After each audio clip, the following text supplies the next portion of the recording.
तुम्ही गजानन बुवांचं सांगत होता आणि त्याच वेळेला तुमची इतर भावंडं होती. नंतर तुमच्या आईच्या माहेरच्या घरातही पुष्कळ गाणं होतं. तर त्या सगळ्यातल्या कोणी किती संस्कार घेतले?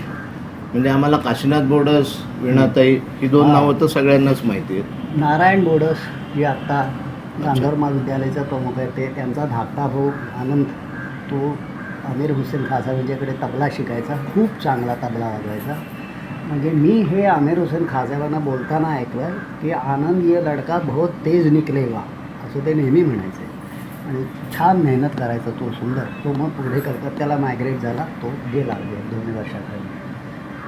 त्यामुळे हे सगळे गाणारे. आणि पुन्हा योगाताई गाणं म्हणजे प्रल्हाद गाणं म्हणून जे ते योगाताई गाणं ही माझी मावशी म्हणजे माईची बहीण, ती गाणं शिकायची.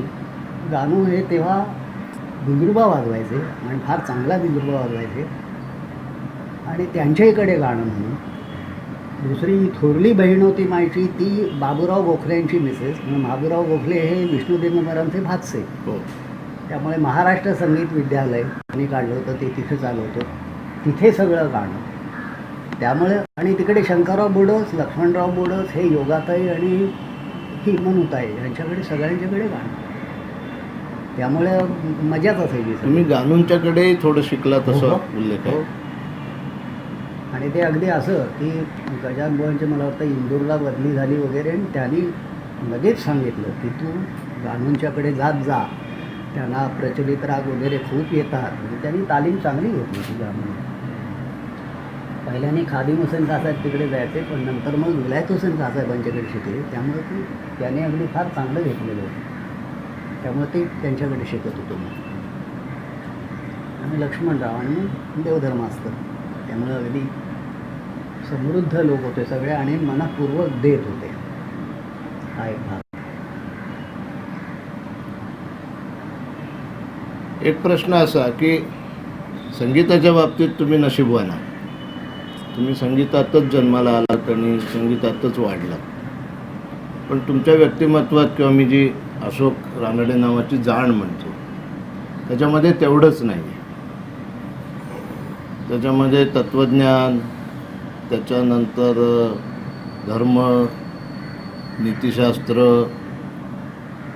त्याच्यानंतर साहित्य आणि विशेषतः नाटक किंवा नाट्य, ह्याही सगळ्या कलांचं तुमचं काय म्हणे अवगाहन हे खूप सखोल आहे. तर ते केव्हा केव्हा कसं ह्या प्रवाहाला की संगीताचा जो तुमचा मध्यप्रवाह आहे त्याला ह्या शाखा कशा जुळत गेल्या?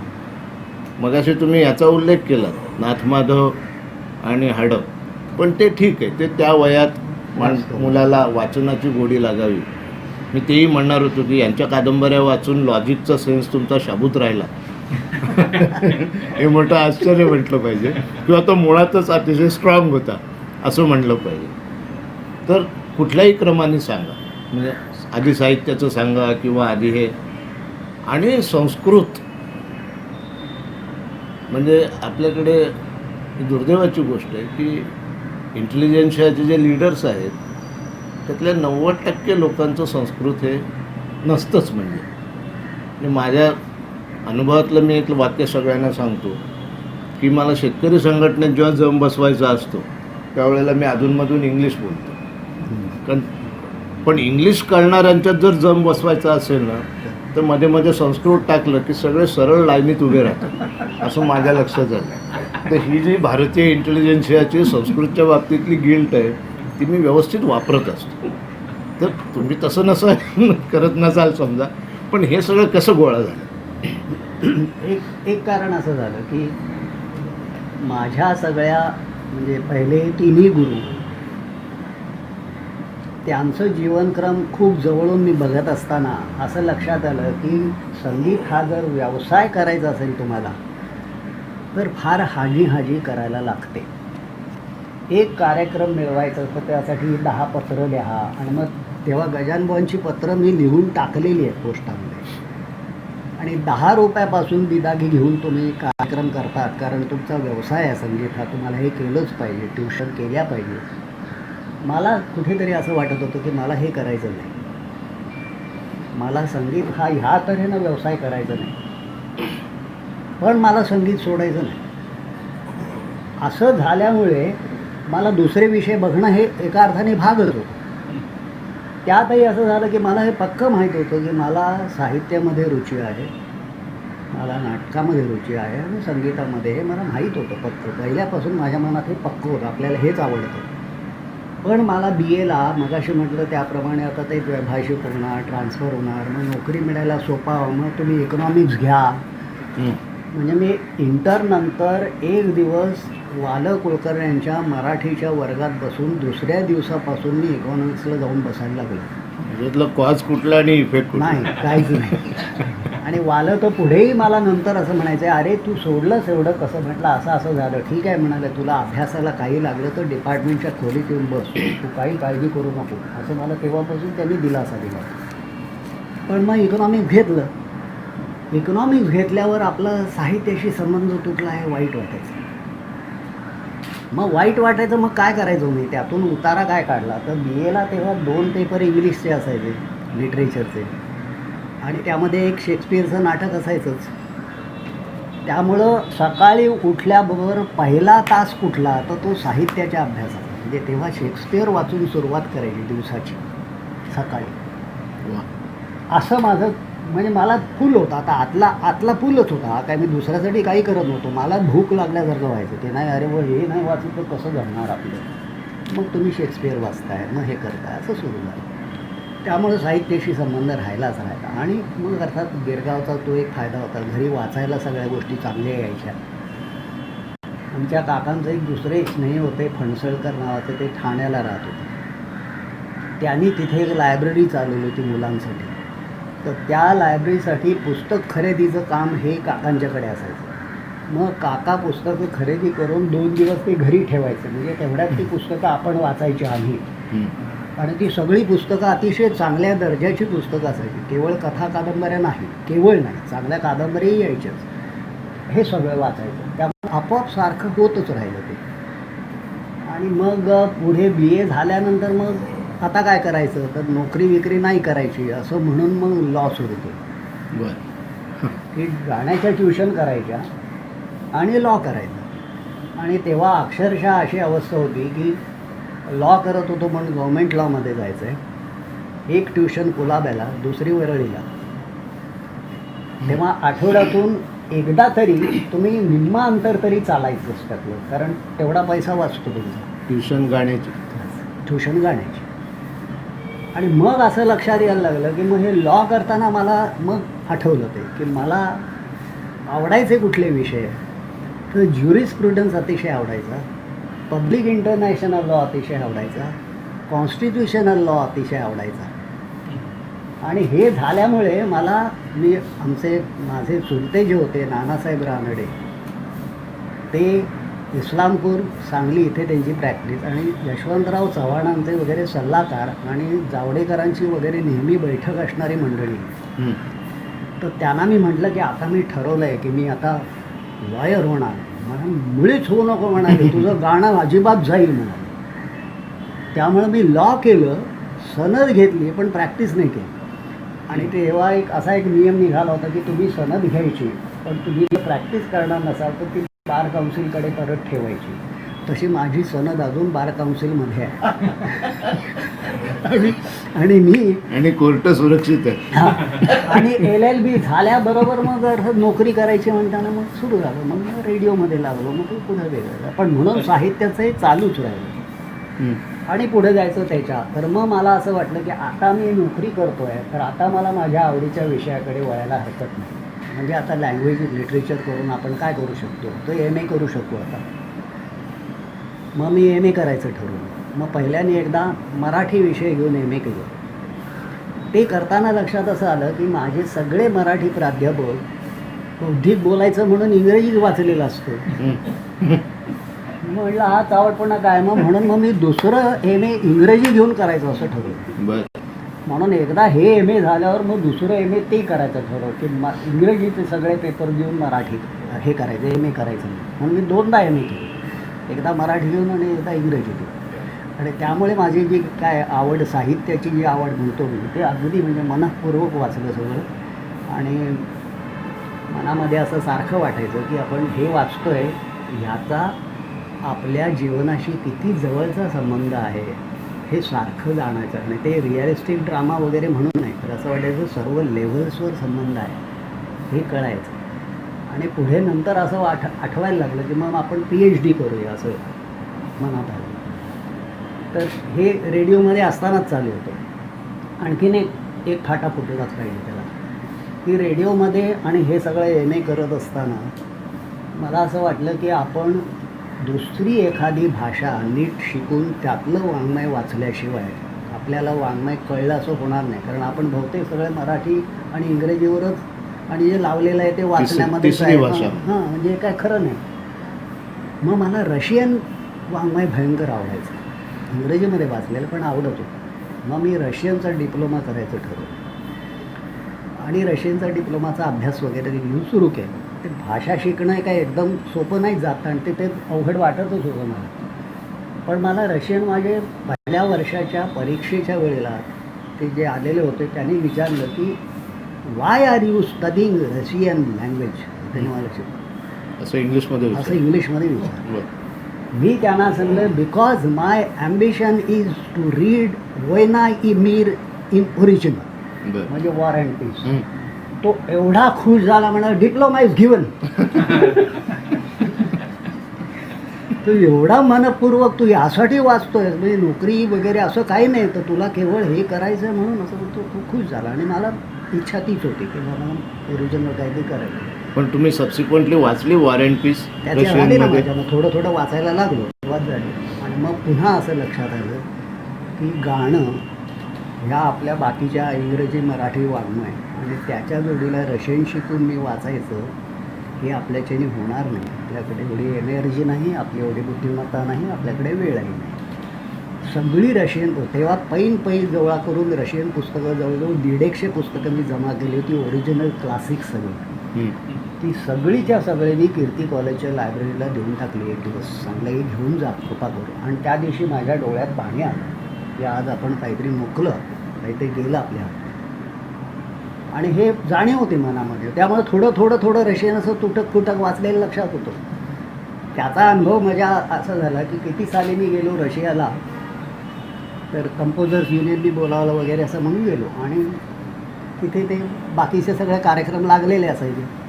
ते त्यांनी सांगितल्याप्रमाणे त्यावेळेला तिथे तो दुभाषी घेऊन जायचे आणि मग व्याख्यान द्यायचं, बोलायचं, वाजून दाखवायचं आणि परत यायचं. असं रस्त्यावरून हिंडताना त्या रशियनमधल्या पाट्या वाचायला लागल्यावर मला एकदम आठवायला लागलो रशियन. आणि मग तुम्ही वाचायला लागलो एकदम की गसुदार्स्वनी वगैरे असं काही म्हटलं, तर ती दुभाषी माझ्याकडे संशयाने बघायची. मी काय मध्येच सुरू करतो या वगैरे. एक दिवस पार्टी होती, ती पार्टीमध्ये ते झाली हुडका बिडका, ती चांगली मजेत होती. ती म्हणाली I must tell you one thing. म्हटलं काय? You are an Indian spy in Russia.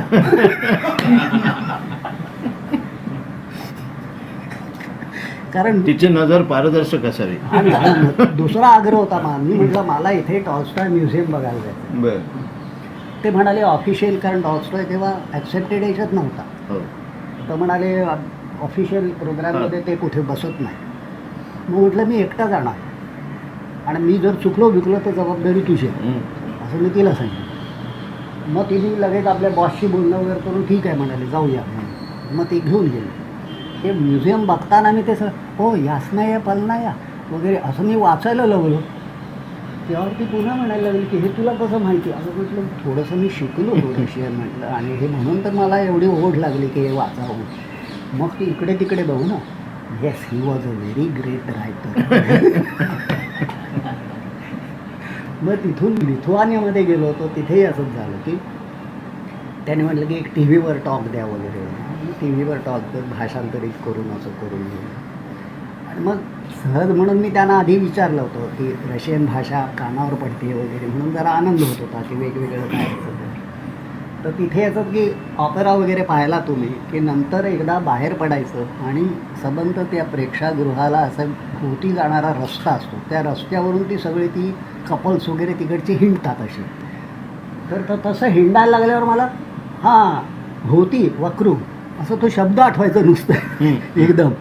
तर ती दरवेळेला ती चमकून बघायची की हा एकदम एक एक शब्द असा काय मध्येच बोलतोय वगैरे. तर त्याचं कारण हे असं असं ते सांगितल्यानंतर ते म्हणे हां ठीक आहे. तर तो लिथुआनियाचा टॉक झाला. भोवतीला काय शब्द आहे? वक्रू म्हणजे वक्रू, कर भोवती कर हाच अर्थ भोवती ना? असं असणार वक्र. याच्यात भरपूर आहे. तेच. पहिल्याने याच्यामध्ये साखर म्हणजे साखर उदाहरणार्थ बरं. हाच शब्द आहे, साखर हाच शब्द आहे शुगरला. ते आता जुन्या याच्याशी भेटणार तू जाऊन मीटिंग वगैरे. इंडो युरोपियन त्याच्याशी Family भेटणार शी, तू जाऊन. तर बोलताना तो सगळा टॉक वगैरे झाला आणि मी नंतर असे हात जोडून मग मी काहीतरी तिकडचं जे ग्रीटिंग होतं ते मी ग्रीटिंग त्या भाषेमध्ये बोललो. आणि ते झाल्यावर तो जो कॅमेरामन वगैरे सगळा स्टाफ खाली धावत आला खुशीने. That was very good very good very good वगैरे. म्हटलं काय नाही, म्हटलं अरे मला भाषा येत नाही सबंध, पण बोलताना खूप बरं वाटलं वगैरे. बाहेर पडलो तो 4 म्हातारे तिथे बसले होते बाजूला. ते मी लिहिले रशियन डायरीत लिहिलं. आणि ते म्हणाले would like to talk to you वगैरे. मी काय? तर म्हणाले we are 4 members of the Kalidasa club here. वा. आणि वॉज देअर राग इन कालिदासाच टाईम. वा. आणि त्यांनी तुमच्याबद्दलचं होमवर्क करून ठेवलेलं होतं. आणि त्यांना त्यांचा प्रश्न बरोबर माहिती. फॉर्च्युनेटली ब्राह्मण सभेची नाटकं बसवताना आम्ही तो विचार केलेला होता. त्याची जेव्हा नाटकं बसायची मी नुसतं जात असे तेव्हा. पण तेव्हा सारंगेणं अतिरमसा वगैरे असं त्यांना वाटत होतं की सारंग हा राग आहे म्हणून. मग तेव्हा जेव्हा त्यांनी सांगितलं की असं असं आहे आणि कालिदासा जेव्हा राग नव्हता आलेला त्याच्या आधी जाती राग वगैरे असं सगळं. पण मुद्दा हा की असे कुठे कुठे लोक कुठल्या कुठल्या संस्कृतीचे अभ्यास करणारे भेटल्यावर ही साहित्य म्हणजे खरं काय याची जाणीव खूप व्यापक व्हायला लागली. आणि म्हणून मग पहिले PhDचं मला आठवतं आहे मी विषय ठरवत गेलो होतो. ते सगळे सोडत शेवटी असं झालं की काही नाही, काही करूया नको, आपण आपलं मजेत हे सगळं वाचावं आणि समजून घ्यायचा प्रयत्न करावा. आणि आमच्या काकांचे एक पाटील शास्त्री म्हणून सांगलीला संस्कृतचे शिक्षक होते. त्याने अनेक जगन्नाथ शंकरशेठ तयार केलेले होते. हो, सांगलीची प्रसिद्धी होती त्यात, सिटी हायस्कूलची. तर मे महिन्यात आम्ही सुट्टीला गेलो होतो. काकांना ते बघवायचं नाही की सबंध दिवस मी हुदडतोय. मग ते म्हणायचे ते सकाळी तू त्या पाटील शास्त्र्यांच्याकडे जायला पाहिजे, शिकायला जा संस्कृत. ते हायस्कूलच्या तिथे 2 मैलावर राहायचे. म्हणजे त्या रस्त्यावरून दगड ढकलत वगैरे असं करत आम्ही तिथे पोचायचो. ते शास्त्री बुवा पहाटे 4ला उठून ते स्नान आणि ते सगळे विभूती लावून ते असे हरिनाथजीनावर बसायचे बेटासारखे आणि भोवती आम्ही पोरं बसायचो. आणि ते असं बघून सुरू करायचे काहीतरी शिकवायला. आम्ही शिकत होतो असं संथा. आणि मग फारच झालं की 1-2दा मला ते एकदा चांगलं भेटलं की अरे तू दाम्याचा मुलगा ना, वाणी चांगली आहे तुझी, वाणी चांगली आहे, त्याच्या पलीकडे दुसरं काय नाही. आणि फार एकदा काहीतरी चुकलं वगैरे. त्यांना वाणी म्हणजे उच्चार म्हणायचे असं. नाही, त्यांना आता वाणीच्या पलीकडे तो एक महत्त्वाचा भाग आहे की ह्या लोकांना उच्चारण इज अ प्रॉडक्ट ऑफ वाणी. वाणी is basically an expressive power. हा अर्थ त्यांना माहीत होता. नाही, पण तो त्या अर्थाने त्यावेळेला वापरत असावे. हो, आणि ते नेमकं अगदी ते असं सांगायचे म्हणून ते सहजासहजी कुणाला म्हणायचेच नाहीत काही असं. तर मला असं आठवतं की फार राग आला त्यांना की म्हणायचं अगदी प्राकृत आहेस तू असं म्हणायचं. म्हणजे अगदी शिवीची परमावधी झाली त्यांच्या याच्यामध्ये. आर्ष म्हणायचे. पण काही लोक आर्ष म्हणायचे. आर्ष ही अशीच. त्यामुळे संस्कृतच्या बाबतीमध्ये असं झालं की मला ही एक ओढ राहिली की. आणि मग पुढे पुढे अर्थात असं लक्षात आलं की संगीत असू दे, नाट्य असू दे, अतिशय मूलभूत विचार या भाषेमध्ये झालेला आहे. आणि पुन्हा असं वाटायचं सारखं म्हणजे पुढे कोण कोण होते संस्कृतच्या बाबतीमध्ये. गोके भट त्यांचा परिचय चांगला होता, मायंडकरांशी चांगला परिचय होता. आणि ही बोलणी होत असताना गोके भट म्हणायचे अहो तुम्ही आता जे म्हणताय ना तो संगीताचा भाग सगळा आम्हाला समजेलच असं नाही, त्यामुळे तुमच्याशी चर्चा करायला आवडेल मला. आणि असं म्हणून मोकळेपणे ते बोलायचे. त्यामुळे ही सगळी मंडळी अशी भेटली की ज्यांच्यामुळे तुम्हाला असं वाटायचं की हा विषय आपल्याला येत नाही असं वाटवेंशी नाही, कधी परिचय नाही. माधवशी चांगला परिचय होता, पण बरं. केनांशी नव्हता. नंतर मंगरुळकर. मंगरुळकरांशी होता परिचय, ते संगीतावर लिहिणारे म्हणून होता. हां.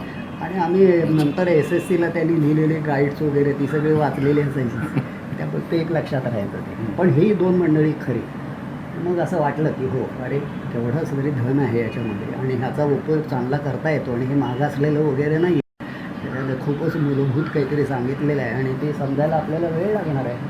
तर मग वाचा, मग काय आनंदवर्धन आमचं तुमचं सुरू झाल्यानंतर मग काय त्याला एंडच नाही काय. पण त्याच्याकरता अशी कोणाची ट्युशन वगैरे म्हणजे संस्कृतचं तुम्ही काय म्हणूया पद्धतशीर शिक्षण नाही घेतलं, नाही वाचनामधनं ते तसंच. वाढीत आणि गेलं. मनात म्हणजे एकदा आठवत आहे मला, PL एकदा मला म्हणाले होते, अशोक हे म्हणाले तुझं माझं कॉमन दुःख आहे की नाही. म्हणा हो. म्हणाले पद्धतशीर संस्कृत न शिकणं हे म्हणाले दुःख आहे म्हणाले. आता वाटतं म्हणाले की यार हो, म्हटलं अगदी खरं आहे, मलाही वाटतं की हे व्हायला हवं होतं, नाही जमलं. पण विषय फारच हा की असं वाटलं की हां अरे हे पोचता येतं, याचा आधार घेतला तर तुम्ही इथपर्यंत जाऊ शकाल सहजपणे. ते खूपच. पण तुमच्या सगळ्या मांडणीमध्ये पुन्हा एक तत्वज्ञानाचा भास होतो, त्याचं काही सांगता येईल.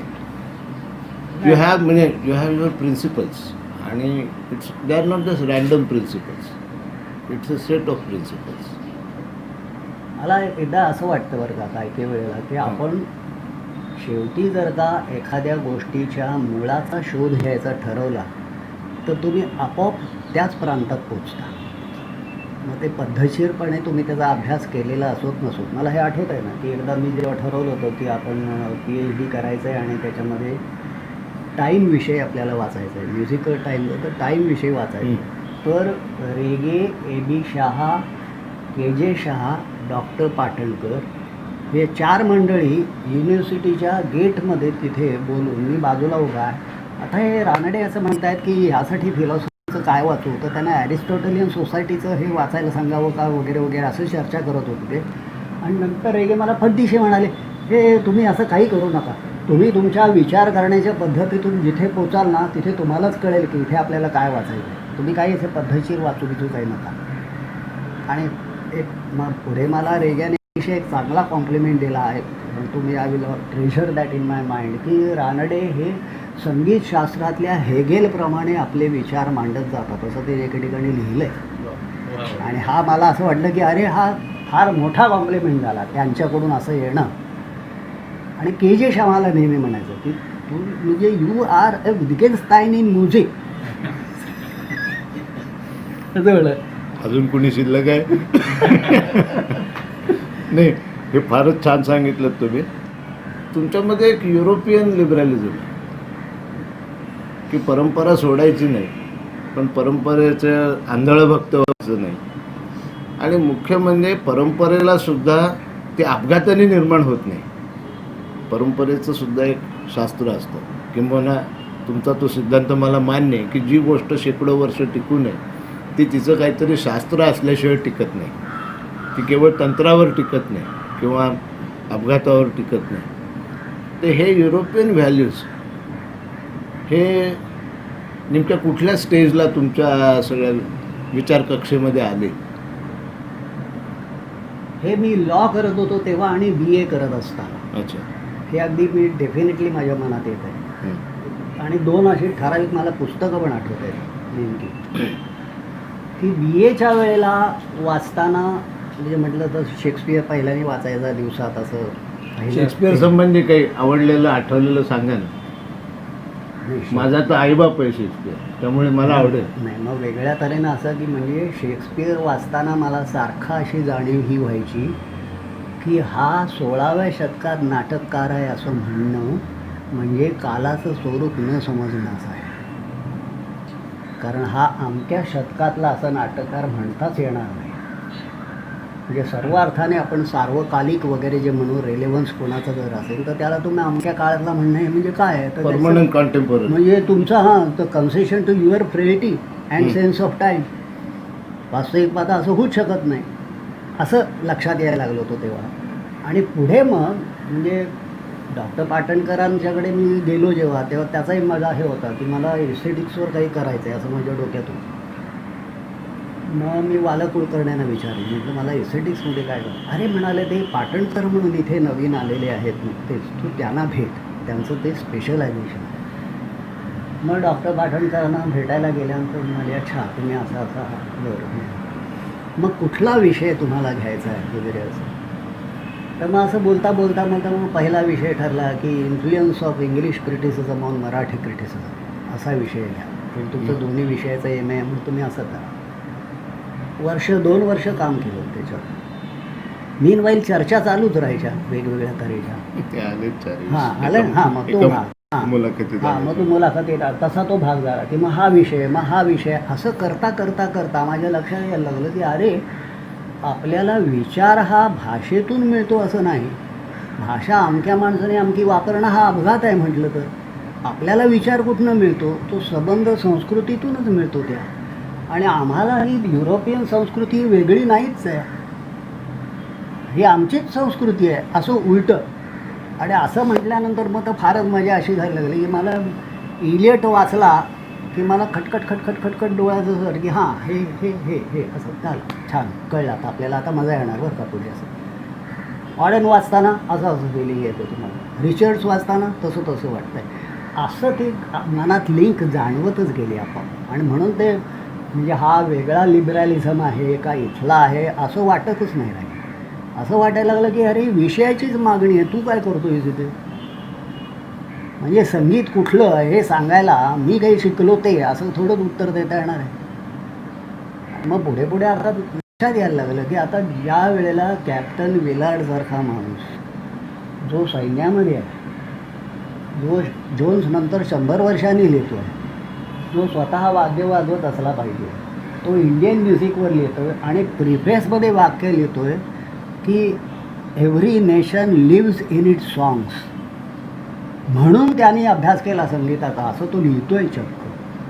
तर मग म्हणजे काय उघडच झालं नाही का, म्हणजे काय तुमचं आमची नाळ तीच आहे, इकडे तिकडे काही राहिलंच नाही. म्हणजे फक्त तुमच्या मर्यादा समज किती आहे तुमची आणि तुम्हाला आवाका किती आहे तेवढं. पण तुम्ही असं म्हणू शकत नाही की हा माझा एवढाच विषय असेल, मी नाही ठरवू शकत. त्याची पाळंमुळं कुठे कुठे जातील तिकडे जायला पाहिजे तुम्हाला, आणि त्यातून तो प्रवास होतो असं वाटतं. तुम्ही कॉन्स्टिट्यूशनल लॉ आणि ज्युरिस्प्रुडन्सचं सांगत होता. हां तेवढ्यात मी हा वेगळा प्रश्न विचारला. स्टार्क नावाच्या माणसाचं पुस्तक होतं पब्लिक इंटरनॅशनल लॉवर. तर पहिल्या खेपेला मी जेव्हा बघितलं ते पुस्तक ते मला आवडलं, तर म्हटलं आता आपण घ्यायचं. मग सेकंड हँड पुस्तक घेणं हे पटेना, इतका आवडता विषय आहे, मग सेकंड हँड कसं. मग जरा पैसे जमवून ते स्टार्कचं नवीन पुस्तक घेतलं आणि असं उघडल्यावर त्या कागदाच्या गंधापासून सगळं असं वाटलं की हा आपलं जुळलं इथे नातं असं वाटलं.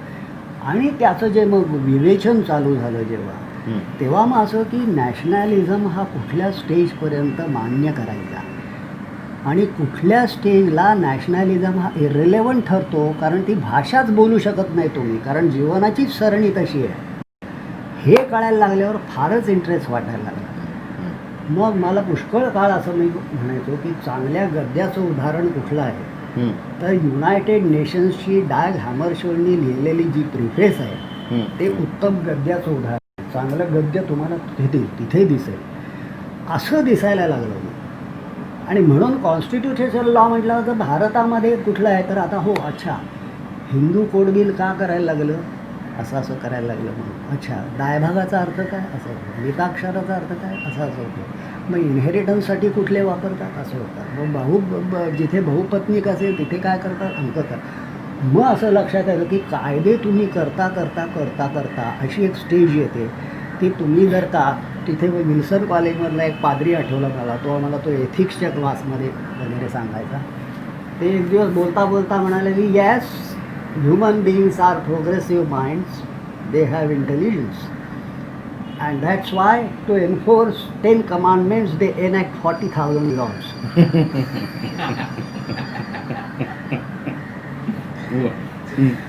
ही जाणीव व्हायला लागली कॉन्स्टिट्यूशनल लॉ वाचताना की अरे भारतामध्ये वास्तविक पाहता एवढे लॉज तुम्हाला करायला लागतात. नामुष्कीची गोष्ट आहे की 10 ह्या ज्या गोष्टी आहेत त्याच रेलेव्हंट गोष्टी आहेत, त्याच सगळ्यांना सांगायच्या आणि तरी तुम्ही भांडत राहताय. आणि मग खरा अर्थ कळायला लागला की अरे निर्बंध कशासाठी घालायचे, निर्बंध ह्यासाठी घालायचे की काही काही वेळेला आपल्याला विसर पडतो म्हणून. म्हणजे आपल्याकडे म्हटलं जातं ना की ओरल ट्रॅडिशनच्या बाबतीत हा विचार आला आहे की सगळं काही स्मरणातून होत आहे वगैरे वगैरे, मग लिहिण्याची भानगड आलीच कशाला मुळामध्ये. तर असं लिहिलं आहे की सगळे देव ब्रह्मदेवाकडे गेले आणि म्हणायला लागले की आजकाल असं व्हायला लागलं आहे की गोष्ट बोलल्यानंतर 6 महिन्यात लोक विसरत आहेत आपण काय बोललो ते. तर आता ह्याला उपाय काय, शब्दामधली शक्ती निघून गेली. उपाय काय. मग ब्रह्मदेव म्हणाला मग तुम्ही आता लिहून ठेवायला सुरुवात करा. म्हणजे शेवटी हा लिहिण्याचा जो भाग आहे हा म्हटलं तर केवळ तुमच्या दुबळेपणाचा कबुली जबाब आहे असं झालं. आणि म्हणून हे सगळं जे तुम्हाला कॉन्स्टिट्यूशन लॉ म्हणून आणि काय केलं तुम्ही तुमच्या लक्षात राहत नाही ना म्हणून लिहून ठेवा असं. मग ते लॉ ऑफ थॉट्स वगैरे वाचताना लक्षात येतं की किती हास्यास्पद तऱ्हेने आपण कायद्याच्या पलीकडे जाऊ बघतो. वास्तविक पाहता काही गरज नसते. तुमची मूलभूत प्रेरणा ही तुम्हाला त्याच दिशेने जायला सांगत असते, पण मी काहीतरी वेगळं केलं असं दाखवण्यासाठी तुम्ही उलटं काही करता आणि लॉ ऑफ थॉट्स करायला लागतो. नाही तर गरज काय. असं ते वेगवेगळ्या तऱ्हेनं होत राहिलं. म्हणून लॉच्या बाबतीमध्ये मला मग असं ट्रेनिंग मिळाल्यासारखं वाटलं की अरे इथे विचार कसा करायचा याचं इथे वेगळं सूत्र आपल्याला मिळतं इथे, की कुठलाही शब्द तुम्ही असा ठेवता नाही कामा की ज्याचे 2 अर्थ होतील. प्रत्येक शब्दाचा सगळ्यांना बोध व्हायला पाहिजे. असंच जर लिहायचं ठरवलं तर काय होईल, त्यासाठी धडपड चालली आहे असं लक्षात यायचं.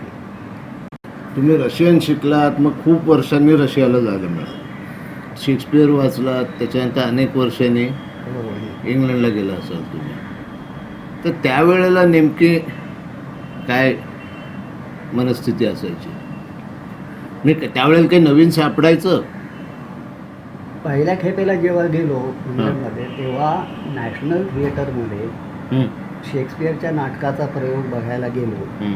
आणि ते कॉलेजमधून एक ट्रिप करून त्या याने बसनी वगैरे गेलो होतो. तिथे मी सारा वेळ त्या सीटवर बसून मला असं वाटायचं माझ्याशी कोणी बोलू नका, मला कोणीही बाहेर जायचं नाही. I want to absorb what's happening here. आणि मनामध्ये हे सारखं यायचं की ह्या भूमीमध्ये हा नाटककार वाढला, त्यांनी हे लिहिलं, आता आपण ते बघतोय आणि ह्याचं चमत्कार वाटायचं आणि खूप बरं वाटायचं की अरे माझं नातं ह्याच्याशी जुळतं हे इतरांना कुठे माहिती आहे. तुम्ही नॅशनलिझम बद्दल जे बोलताय त्याच्याशी कॉन्ट्राडिक्टरी होत नाही का? तेच माझं म्हणणं आहे की हे कॉन्ट्राडिक्शन हे कुठल्या लेवलला पण आहे ती कॉन्ट्राडिक्शन ती ह्या लेवलला वावरायचं ठरवलं तर शेक्सपियर जर युनिव्हर्सल असेल तर तर त्या भूमीत असण्याला एवढं काय महत्त्व? मग त्या भूमिकेला मुळीच नाही महत्त्व. पण मग तिथे काय झालं की मी इंडियामधला एक फेलोशिप घेतलेला इंडियन स्टुडंट जातो आहे. तिथे आता लंच आवर कॉन्सर्ट व्हायचे. ते £1 देऊन लंच आवर कॉन्सर्टला जायचं. लंच आवर कॉन्सर्टला जाऊन बसल्यानंतर असं वाटायचं की मी आता इथे बाख ऐकतोय, बेथोवन ऐकतोय, काहीही जरी ऐकत असलो तरी मी इथे ऐकतोय म्हणून काही वेगळा कलर येतोय की नाही त्याला, तो तू येतोय असं वाटायचं. वाटायचं की अरे हां हे महत्त्वाचं आहे. मी माझा प्रश्न वाटायचं का येतो खरंच असं आहे? येतो, नक्कीच येतो. मग तेव्हा हेही लक्षात यायला लागतं की आपण अर्थ लावण्याची क्रिया समजतो तेवढी केवळ बौद्धिक नसते. आणि मग ते गंध बिंद सगळेच महत्त्वाचे ठरायला लागतात. म्हणजे तुम्हाला त्या तिथल्या एका ते ॲश्मोलेन म्हणून म्युझियम आहे तिथे, आणि तिथे ती जुनी लायब्ररी आहे. तर मी तिथे जायचो दररोज वाचायला म्हणून. पहिल्यांदा मी म्हटलं आता इथे मी काय वाचणार आहे, मी माझंच काम घेऊन आलेलो आहे करायचं, पण ते वाचणार आहे का. म्हटलं म्युझिकचा सेक्शन बघूया.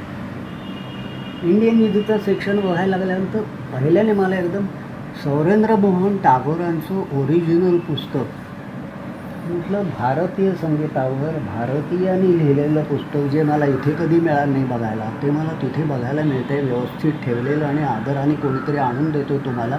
ओ you are studying Indian music, wonderful, you have some goods no, असं करून देत आहे. म्हणून असं की अरे बापरे हे आपलंच आहे. म्हणजे हे आपण म्हणतोय तसं नाही. आणि इंग्लिश लोकांनाही ते आपलंच वाटतंय हेही ध्यानात यायला लागायचं. तिथल्या त्या पीट रिव्हर्स म्युझियम म्हणून आहे तिकडे, त्या कॉलेजमध्ये जाताना हे पीट रिव्हर्स म्युझियममध्ये जायचं म्हटलं. तिथला जो माणूस होता बाहेर तो म्हणा आर यू फ्रॉम इंडिया. म्हटलं हां. From where. म्हटलं बॉम्बे. हो, I was in Colaba you know. एकदम मजेत तो असं बोलायला लागायचं, असं वाटायचं तर त्याला आता मी भेटल्यामुळं कुलाबा आठवला आहे. म्हणजे सगळी टाईम स्पेसची सगळी ही ओलांडून तो तिकडे जाऊ शकला, ही निमित्त झालं. तसं मला ते निमित्त होतं ते पोचायला, की मला असं वाटायचं की अरे हो बरोबर आहे. आता हे वाचताना मला खूपच वेगळं वाटतं आहे, ऐकताना वेगळं वाटतं आहे. नाही म्हटलं तरी आता तुम्ही म्हणजे लॉरेन्स ऑलिव्हिये वगैरे ह्यांचं जेव्हा आपण ऐकतो किंवा गिलगुड ऐकतो आपण, तेव्हा आम्हाला असं वाटतं की अरे आम्ही शाळेमध्ये किंवा कॉलेजमध्ये आमचे प्रोफेसर आम्हाला वाचवून दाखवत होते शेक्सपियर, तो शेक्सपियर आणि आता हे ऐकतो हा शेक्सपियर हा वेगळा वाटतोय, कारण त्या भाषेचा रिदम आणि तो भाग आलाच की नाही पुन्हा. There's was a spear. लगेच ते जाणवायचं. त्यामुळे शेवटी असं लक्षात यायला लागलं की हे सगळे मार्ग आहेत, किती मार्गाने तुम्ही चालू शकता, किती चालू शकता. शिल्पकला आणि चित्रकला यांचे इनपुट्स आहेत तुमच्या इथे, तुमच्या लिखाणामध्ये किंवा विचार करण्यामध्ये, पण ते खूप नाही दिसत. नाही नाही, ते इंटेलेक्च्युअल इनपुट्सच वाटतात. म्हणजे मला हां, असं हां. कॉन्सेप्च्युअली असं वाटतं की युअर राईट. हां, हो, स्कल्पचर आणखी म्युझिक दोन्ही 3 डायमेन्शनल्स आहेत. मग 3 डायमेन्शनल्स म्हणजे काय वगैरे असं विचार सुरू होतो. पण ते मला स्कल्पचर पोचतं असं नाही वाटत. ते डेव्हनशायरला मी गेलो आणि तिथे पाहिल्यानं जेव्हा पाहिलं की अरे जी मूरचं तिथं ते प्रसिद्ध स्कल्पचर तिथे ठेवलेलं रिक्लायनिंग वुमन, ते रिक्लायनिंग वुमन पाहताना मी असं 2 मिनटं उभा राहिलो. म्हटलं की हे मला खूप हे वाटतं आहे की हो, रवींद्रनाथांनी इथे हे केलं होतं आणि अँड्रूज इथे आला होता आणि हे सगळं मी वाचलेलं आहे, मला माहिती आहे म्हणून वेगळी भावना आहे. पण ते स्कल्पचर म्हणून वेगळं काही माझ्याशी बोलतं आहे का, तर मला नाही घेता येत. तेव्हा मी ऐतिहासिक माहिती म्हणून की हो एक असं असं this is also important thing as a fact, इतकंच झालं. नाही, मी हा प्रश्न का विचारला, त्याच्यातली टर्मिनॉलॉजी आणि त्याच्यातले फॉर्मच्या कल्पना मराठीत आणून मार्डेकरांनी जो गोंधळ उडवून दिला आणि त्याला बळी पडलेल्यांची भली मोठी यादी आहे. अगदी वामनराव देशपांडे सुद्धा ते संवाद, विरोध, समतोल आणि मग निर्वहन त्या सगळ्या ट्रॅपमध्ये सापडलेले आहेत. त्याने तो ख्याल गायकीला लावून दाखवलेला आहे. त्याच्यात तुम्ही कधी अडकलेले दिसत नाही, म्हणून मी मुद्दाम हा. आणि एका वेगळ्या तऱ्हेनं मी पुढे तो बऱ्याच वर्षांनी असेल पण मांडलं ते की आपल्याचकडची टर्मिनॉलॉजी बघताना असं लक्षात येतं. एक उदाहरण म्हणून सांगतो की आपण समजा म्हटलं की संगीत हे कशाचं आहे, तर साऊंड्स आहे, ध्वनीचं आहे. आमची मूळ कॉन्सेप्ट काय आहे, तर त्याला शब्द आहे. पहिली पायरी शब्द आहे आणि मग शब्दाची व्याख्या आहे. मग शब्दाची व्याख्या काय केली, तर श्रवणाची प्रतीती आणि आकाशाचा धर्म म्हणजे शब्द, अशी व्याख्या केलेली आहे. त्या शब्दापासून नाद निघतो. त्याचे आहत अनाहत असे 2 मार्ग असतात. अनाहत योग्यांसाठी येतात. आहत नादापासून कुठे ध्वनी निघतो, त्या ध्वनीचं वर्णन केलं आहे. जो मृदंग आदी हे वाद्यांचा असतो तो ध्वनी असं म्हटलं आहे. म्हणजे वाद्यांचा आहत नाद तो ध्वनी अशी व्याख्या झाली. आणि पुढे लगेच गेलं आहे की मानवी कंठ हे एक वाद्यच आहे, कारण त्याचा उपयोग हा खाणं आणखी जगणं यासाठी मुळात ते झालेलं आहे. तुम्ही घेताय ते जादा उपयोग आहे त्याचा. आता इथून पुढं तुम्ही गेलात हे माझ्या दृष्टीने महत्त्वाचं की आम्ही वर्ण ही संज्ञा का वापरतो आणि मग म्हणतो की इकडे स्थायी, आरोही अवरोही संचारी, आणि तिकडे तुम्ही म्हणताय वर्ण म्हणजे मग स्वर व्यंजन. जे इथे बायफर्केशन होत आहे जे ते कुठल्याच संज्ञेमधून होत आहे, तर जी दृश्य संज्ञा आहे त्या संज्ञेमधून मी आता श्रव्यमधून प्रवेश करतो. याचा अर्थ काय, मग माझ्या लक्षात आलं की ॲट अ क्रिटिकल फेज, आणि क्रिटिकल याचा अर्थ अवस्थांतर असा करायचा आहे मला. म्हणजे ॲटॉमिक रिॲक्टर क्रिटिकल झाला म्हणजे काय झालं, तर अवस्थांतर झालं. तर अवस्थांतराच्या वेळेला श्रव्य आणि दृश्य एकमेकाच्या संज्ञा वापरायला लागतात असं माझं सांगतं. आणि म्हणून त्या स्टेजला ते जवळ आलेलेच असतात, कारण सायनेस्थेशिया आहे. त्याच्या पुढं मग गेलो मी म्हटलं हे सायनेस्थेटिक आहे ना, काय तुमचा इलाज काय त्याला. ब्रेनमध्ये अशा आहेतच सेंटर, एकमेकाचं स्टिम्युलस घेणारच आहे. एक चावट प्रश्न, फिजिक्स येत नव्हतं, हां, मग फिजिक्समधले दृष्टांत केव्हापासून यायला लागले? नाही पुढे गाण्याच्या आधाराने जेव्हा बघायला लागलो ना तेव्हा वेगळ्या तऱ्हेनं, म्हणजे अगदी नाही, पण मधल्या काळात तुम्ही फिजिक्स वाचलं तर का असं नाही, विचारतो. फिजिक्स वेगळं काढून कधीच वाचलं नाही. पण मग हे तर तुम्ही अत्यंत परफेक्ट फिजिक्समधलं बोलला कारण का? आता ॲकोस्टिक्स वाचायला सुरुवात झाली, मग सायकॉलॉजी वाचायला सुरुवात झाली. पण मी पद्धतशीर वाचन काय केलं असं माझं दावा नाही. माझं म्हणणं असं की मला माझ्या प्रश्नाने कुठे कुठे जावंसं वाटलं तिकडे मी हां. गेलो. मला जिथे की अरे मला हे कळत नाही, मग सायनेस्थेशिया. मग सायनेस्थेशिया म्हणजे काय? मग आता किती इंद्रिय आहेत? लोक 5 इंद्रिय मला नेहमी सांगायला लागते की नाही 12 इंद्रिय आहेत. मग ती 12 कुठली? मग त्याची प्रोसेस काय? ते सगळं धडा पुढे नाईलाजच आहे. तुम्हाला कळल्याशिवाय तुम्ही जाणार कुठे? 12 म्हणजे ज्ञानेंद्रिय, कर्मेंद्रिय आणि नाही बुद्धी आणि नाही मन नाही असं नाही, म्हणताय केवळ का तुम्ही? सेन्सिस. अच्छा. हां. आणि ते बरं. त्याने मग टच सेन्सेस, डिस्टन्स सेन्सेस, बरं. इंटरनल असं. सेन्सेस हां. असं ते वेगळी केलेली आहे. आणि त्या प्रत्येकाची इमेजरी आहे. हं. आणि मग ते पुन्हा असं लक्षात आलं की पहिलं काय होतं तुम्हाला, तर सेन्सेशन होतं, म्हणजे संवेदना होतं. त्या संवेदनेसाठी समय किती लागतो? त्याला ह्युमन कॉन्स्टंट म्हटलं आहे. हं. त्याला 0.55 मिलीसेकंद एवढ्यामध्ये आपल्याला संवेदना होते कुठल्याही याची. ती संवेदना झाल्यानंतर तुम्ही विचार जरा काय आहे, संवेदना झाली आहे कळलं, पण कशाची आहे हा पुढचा प्रश्न होतो. ते झाल्यानंतर पुढे साखळी लागायला लागते. म्हणून मग संवेदना झाली, मग त्याच्यानंतर परसेप्शन झालं. मग परसेप्शन झाल्यानंतर तुम्ही त्याची संगती लावताना म्हणता की हे ज्ञानाकडे जाणार आहे, क्रिएशनकडे जाणार आहे, वगैरे वगैरे वगैरे. तर आता ही जी प्रोसेस आहे ही सगळी संगीतातूनच उलगडणं. मला कळून घ्यायचं होतं हे इथं काय होतं आहे तेच कळून घ्यायचं आहे. पण ते करत असताना असं होतंच ना. नेहमीचाच आहे प्रकार आहे की तुम्ही कोणत्याही अभ्यास क्षेत्रात खोलवर जायला लागलात की इतर क्षेत्रांच्या सीमारेषा ओलांडल्याशिवाय तुम्हाला इंटरडिसिप्लिनरी जाताच येत नाही. व्हायलाच लागतं ते. जायलाच लागतं. It becomes interdiscipline. फक्त तुम्ही तुमच्या मर्यादेनुसार तिकडे जायचं आहे बस. जास्त गडबड करायची नाही. संगीतात एवढं शोधत असताना, सापडत असताना नाटकाशी एक तुमचं एक्स्ट्रा म्युझिकल अफेअर हे कायम चालू आहे.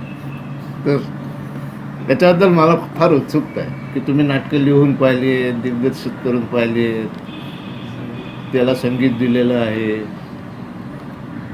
व्हॉट इज दिस? म्हणजे it keeps you pulling all the time.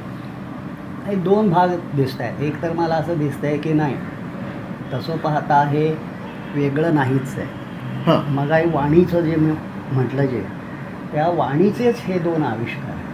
बरोबर आहे, पण ते आणि इतके त्यामुळे- स्वतंत्रपणे इतके समृद्ध आहेत हो. की वेगळे भासू शकतात, हां, वेगळे पण ते- ठेवता हां, येतात. परंतु ते ठेवण्याची गरज नाही. कारण मला कुठलाही एक कळून घ्यायचा तर दुसरा कळून घ्यायलाच पाहिजे ना. नाही, म्हणजे कसं कळून झालं- घेणं वेगळं. नाही कसं झालं की मला व्हॉईस कल्चर समजा मी आता गाण्यासाठी म्हणून सुरुवात केली अभ्यासाला. आणि माझ्या असं लक्षात आलं की 90% आवाजाचा वापर जर बोलण्यासाठी होत असेल तर बोलणं ही क्रिया कळल्याशिवाय मला व्हॉईस कसं कळेल? म्हणजे मूळ माझा अभ्यास आहे तो गाण्याचा व्हॉईस असा आहे, पण हे कळल्याशिवाय हे कळतच नाही म्हटलं करणं झालंच भाग. तर ते मला असं वाटायला लागलं की नाही मला नाट्याची आवड ही असं दिसायला लागतं चक्क की तुम्ही संवाद स्वतःशी जरी करायचा असला तरी एक कॅरेक्टर निर्माण करायला लागते तुम्हाला. आणि मग झालं नाटक सुरू. मग नाटक सुरूच झालं.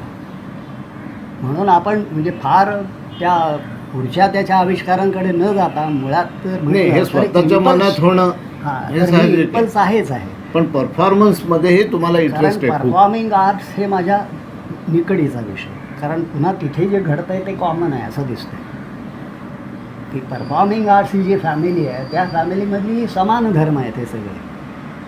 की मी म्हणून मला ते पुढे जी मांडायला की अरे सगळीकडे कीर्तनकार आणि नाटकवाला आणि गाणेवाले हेच का म्हणतात काय रंग भरला आणि रंग नाही भरला? कारण त्यांना कॉमन जाणवतं हे सगळं असं. ते मला आठवतं आहे असं की आज खरं सगळं चांगलं झालं होतं पण काय जमलं नाही बुवा. मजा नाही आला. श्रोते आज बरे नव्हते बुवा. आज काय श्रोत्याने उचललं आहे म्हणजे ही जी सगळी भाषा. आणि नाटकवाल्याने विचारलं की पुष्कळ वेळ सांगायचे आम्हाला 5 मिनिटात कळते ते कुठे आहेत, आमच्या बरोबर आहेत का कसे आहेत ते म्हणजे लगेच कळते. आणि हे सगळे एरवी व्हर्बलायझेशन न करणारे सुद्धा कलाकार हीच नेमकं सांगायचं. तर मुद्दा असा की हे मला असं वाटतं नाही हे एकाच याचे आविष्कार आहेत. आणि त्यामुळे नाटकात माझा इंटरेस्ट पहिल्यापासून तर परफॉर्मिंग म्हणून आहे की हा परफॉर्मिंग आविष्कार आहे. म्हणून मला पुष्कळ वेळेला असं लक्षात येतं की मी लहानपणी आता ते सांगलीत वगैरे जास्त बघायला मिळायचं परंतु ते हे निघते ना तडकडताई, हं. ते सूप घेऊन वाजवत हं. निघतात ते वगैरे. तर ते मी पाहायचं की आता समजा इथून नाक्यापर्यंतचं अंतर आहे आणि नाक्यापासून रस्ता सुरू होतो आहे, तर ती इथून नाक्यापर्यंत बाई सूप घेऊन चाललेली आहे, ती वेगळ्या तऱ्हेने चालते साधी, आणि तो नाका आल्याबरोबर तिचं सूप घेणं आणि हे वेगळ्यामध्ये लगेच सगळा बदल होतो स्टान्समध्ये तिच्या. तेव्हा चांगली बघतात मला वाटतं तिथून ती रोल करायला सुरुवात करते. हं, हं. तोपर्यंत ती बाई आहे आणि ती प्रॉपर्टी आहे, हातामध्ये आहे नुसतं. पण तिथं ते लगेच नेपथ्य वगैरे झालं तिचं, हं. म्हणजे आहारी अभिनय करायला लागली होती तेव्हा सूप घेऊन बसली ते तिथे तिचा प्रेक्षक वर्ग आहे. लगेच. आणि प्रेक्षक नसताना सुद्धा ते लगेच तसेच वागतात, कारण ते त्यांनी ठरवलं असतं की हा एरिया क्षेत्र झालं ना, ते भारित क्षेत्र झालं. हं. असं ते लक्षात येत गेलं. आणि मग म्हणून मला नाटकामध्ये खूपच पहिल्यापासून वेगळ्या तऱ्हेनं, म्हणजे वाचेच्या अनुरंगाने पण आला, संगीताच्या अनुषंगाने पण आला, आणि मग बोलण्याच्या क्रियेमध्ये जास्त खोलात शिरायला लागल्यानंतर मग हातवारे मितवारे सगळंच आलंच ती कसं चालू आहे ते. त्यामुळे खूप मनापासून इंटरेस्ट, म्हणजे आता वाचायचं ठरवलं, मला आवडेल काय वाचायला, तर पण हां एखादा चांगला प्ले वाचला, पण मग वाचला की मग ते बघणं आवश्यक वाटतं. तेही एक समाधान असं वाटतं की अरे नुसतं वाचून काय उपयोग. आणि प्ले चांगला आहे पण तो कोणी करत नाही म्हटल्यावर तो करणं. नाही, आणि एकूण ते थिएटरचा तो एक आणि वेगळाच प्रकरण व्हायला लागतं. ते आम्ही जेव्हा थिएटर डेव्हलपमेंट सेंटर करत होतो काम, तेव्हा हे सारखं लक्षात यायचं ना की अरे तुम्हाला कशा कशात नाटक आहे हेच जर कळलं नाही हं. तर मग काय, तुम्ही जर का ठरवलं की नाही इथून पुढे नाटक आहे म्हणून तर संपलं. या सर्व तऱ्हेची वर्कशॉप्स व्हायची, त्यामध्ये हे असतंच घडायचं की नाही की तो माणूस एकदा रंगून त्या शिरायला लागला की तो प्रकाश योजना करायची म्हणजे काय असं म्हटलं तर तो मी आधी या लाईटचा विचार करणं इथूनच योजना सुरुवात झालेली आहे खरी. ते काय प्रत्यक्ष लावला आणि असा अँगल केला म्हणजे प्रकाश योजना होते असं नाही. हे तो तज्ज्ञ बोलायला लागलं, लक्षात यायचं की अरे हो किती तुम्ही कुठपासून सुरुवात करता त्यासाठी. हे सगळं जर पोचलं नाही तर काय फायदा. त्यामुळे असं वाटलं की नाही, हे सगळे एकाच अभ्यास क्षेत्राचे वेगवेगळे कोण आहेत आणि जितक्या कोणातून आपण हे बघू शकू तुमचाच फायदा, बाकीच्यांचं सोडा काय. हे सगळं चालू असताना तुम्ही काय आसपासच्या जगाशी फटकून राहणारे हस्तिजंती मनोऱ्यातले वगैरे नाही, हे सगळ्यांना माहिती आहे. पण संयुक्त महाराष्ट्र झाला, मोठमोठे नेते जिवंत होते ते मेले, काही मेलेले पुन्हा जिवंत झाले, आणीबाणीसारखी गोष्ट आली आणि गेली. How did you react to the socio political, म्हणजे you had carved your niche आणि there is no problem with that, पण how do you react to these things. याचा एक कारण एथनो हां जो मुद्दा आहे त्याच्या संदर्भात मी जरा विचारतो. कारण तिथे कारण तेच झालं की जेव्हा कोणत्याही समाजाचं संगीत त्या समाजाची संस्कृती कळल्याशिवाय कळू शकत नाही, हा जेव्हा केव्हा पहिल्याने वाचनात असा वेगळ्या तऱ्हेनं सिद्धांत आला तेव्हा it struck me blind in a way की अरे अगदी खरं आहे, हे पटलं सगळं. आणि वास्तविक पाहता ही प्रोसेस होत असते, पण तो ती जर जाणीवपूर्वक केली तर किती चांगलं होईल असं बघायला लागल्यानंतर हे जास्त कळायला लागलं. पण त्याच्या आधीसुद्धा असं भोवती काय घडतं याचा आहे का संबंध आपला, तर मग मला 2 मजेशीर उदाहरणं आठवत आहेत. एकदा मी मनात विचार करत होतो की रोम जळत असताना निरो व्हिडिल वाजवत होता असं नेहमी म्हटलं जातं, तर हे बरोबर आहे का चूक आहे असं मला ते वाटायचं. आणि मला असं वाटलं की तो जर खरा कलाकार असेल तर तो बरोबर होता, कारण तो असं म्हणत होता इथे काय घडतं आहे त्याला मी काही करू शकत नाही आहे, मी जिथे काही करू शकतो तिथेच मी राहीन, मग माझं काय व्हायचं ते होईल ना की रिस्क स्वीकार. याचं अजून एक इंटरप्रिटेशन आहे जे तुमच्या कानावर आहे ना, की निरो कलाकार होता आणि पुन्हा सुलतान होता आणि he was looking for creative impulse, म्हणून त्याच्या आज्ञेने रोम पेटवण्यात आलं होतं. असेही एक को ॲडिस जो चित्रपट आहे ना त्याच्यामध्ये हे इंटरप्रिटेशन आहे. पण आता हे जे आहेत ना, इतकं काही तुम्ही तिथपर्यंत नाही जाणार. आणि मी असं म्हणणार की मी म्हणून मिथ म्हणून घेतोय, म्हणजे मीच म्हणून. मिथमधून घेतो. मग त्याचं प्रॅक्टिकल कुठे उदाहरण झालं हं. तर तू मगाशी इमर्जन्सीचा उल्लेख केलास तेव्हा आठवलं मला की तेव्हा इमर्जन्सीच्या काळात मी टेलिव्हिजनवर कार्यक्रम करत होतो. तो दुर्गाबाईंना ते आवडलं नाही. हो. मला एकदा त्यांनी सांगितलं सुद्धा. तेव्हा मी त्यांना म्हटलं की माझ्या ईडीएममधून जे मी व्यक्त करतो आहे ते वेगळ्या तऱ्हेचं आहे. ते जर मला व्यक्त करून देणार नसले तर मी जाणं बंद करेन. कारण मी वास्तविक पाहता काय व्यक्त करतो आहे हे म्हटलं वेगळं सांगायला नको. कारण आमचं माध्यम जसं आहे त्यानुसार मी व्यक्त करतो. पण त्यांना ते आवडलं नव्हतं. त्यांनी त्याच्यावर लेख पण लिहिला, ते शिव्या घातल्या मला, ते सगळं केलं. पण मला खात्री होती अशी की नाही, ह्या माझ्या माध्यमातून मी असंच करू शकतो. तर शेवटचा प्रश्न म्हणजे प्रश्न नाही येतो. तुम्ही इतकं सगळं सांगितलं पण तुम्ही नॉस्टॅल्जिक आहात असं वाटत नाही. हो. कारण आपल्याकडे जरा कुणाला अशी संधी दिली ना हा लगेच. की मग काय सांगावं महाराजा, तसं नाही बोलत आहात तुम्ही. तर त्याचं काय रहस्य आहे? मग हेही मला सारखं असं वाटलं आहे की आता चांगला म्हणजे कुठल्या तरी याच्यात बोलताना मी म्हटलं की nostalgia and utopia are both important drives. आणि ते आम्ही दोन्ही वापरतो.